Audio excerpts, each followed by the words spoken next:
So the second England training squad is out. Let's have a quick reaction to it because there's some interesting things in there.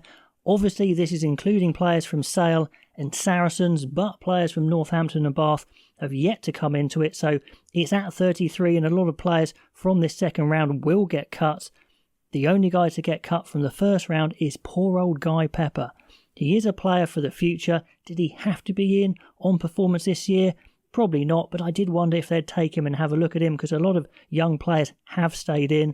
Anyway, let's get into this squad. The only surprise who can be explained is Elliot Daly. He's got the birth of a child coming, so he's not touring, which is fair enough. I'm sure he would have toured if he was available, and I think that's given the chance to young Joe Carpenter. So that's a big break for Carpenter.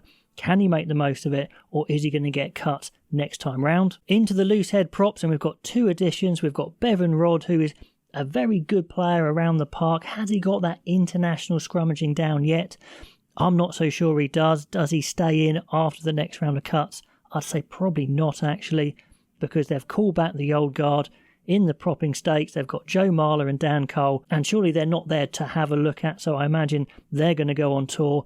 Is that the right thing? For me, probably not. You know what they can do, but it looks like Borthwick's going for safety first. He wants players he can rely on in that set piece, but running around after New Zealand, are these the guys for that tour? Are these the guys for the future? I think it's a little bit of a missed opportunity on some players. Harper could have come in from Sale into tight head. He's not there. They've only got two tight heads at the moment, so he's definitely not going on tour. Two new hookers coming in, of course. We've got the England captain, Jamie George. He is in. Theo Dan, of course. O'Gray stays.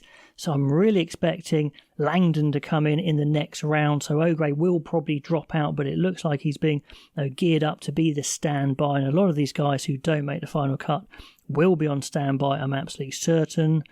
We're low on second rows. We know that. Chesham is out. He would have toured.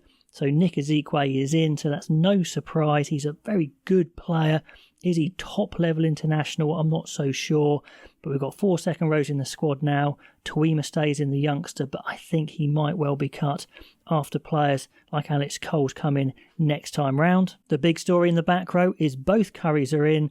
Ben Curry on performance. Yeah, I think he deserves to be in at this stage. I don't know if he'll stay there. That's going to be a big one. But very interesting to see Tom Curry in. I did say in the last video I liked him to be left alone, really, to recover from his hip injury fully and not be pushed, because he'll go 100 miles an hour. And with a wear and tear injury on the hip, is it good to take him in the summer? He may well just be there so the medical staff can get their hands on him, because they don't always trust what the clubs say and vice versa, of course. So he may just be there to touch base and then drop out in the next round. Don Brandt stays in, of course. Earl is there from Saracens. Of course, he's going to feature probably in a starting role. Great for young Fizzle to have a round of training, another week of training. Like I said, Pepper dropping out. Root stays in and Tom Willis goes. And on performance, I'm not quite sure he fully deserves it yet. I think he needs another big season. And when Vunipola's not there, Billy Vunipola, he's going to have more games for Saracens anyway. But he's got a chance to impress. I'm not sure he's going to go on tour. In addition to the scrum halves is Rafi Quirk. He's one for the future. Again, on performances, he hasn't really done it enough for Sale yet. He needs to get that run of games and some starts, really. Gus Waugh is dominating the starts and he's not even there. So I think that's one for the future. I don't think he'll tour. I wondered if they wouldn't take extra halfbacks, or they'd add Ford and drop Atkinson so they get enough reps, but it looks like they've got 3 and 3. They're really maxing out the number of players and they didn't have to. No more centres to be added. That's no surprise. Carpenter comes in probably because Daly's not there, and Roebuck is the addition as well. He's big, he's strong, he's great under the high ball. Has he got that maxed out speed? Some comments saying he's not quite got the pace. And I understand what you're saying. I think he's quicker than some of the big guys out there, like maybe Thokanasiga, but not absolutely express. Let's see if he goes on tour. I think he's got a great chance. Lots of fullbacks in there, Malin still in there, Stewart in there. A lot of these guys are going to get cut in the next round. But interesting, he brought back the old guard of Cole and Marler. Is he just touching base with Tom Curry, or is he going to go? I think that might be a mistake. Who of these guys are going to stay? Who are going to get cut in the next round?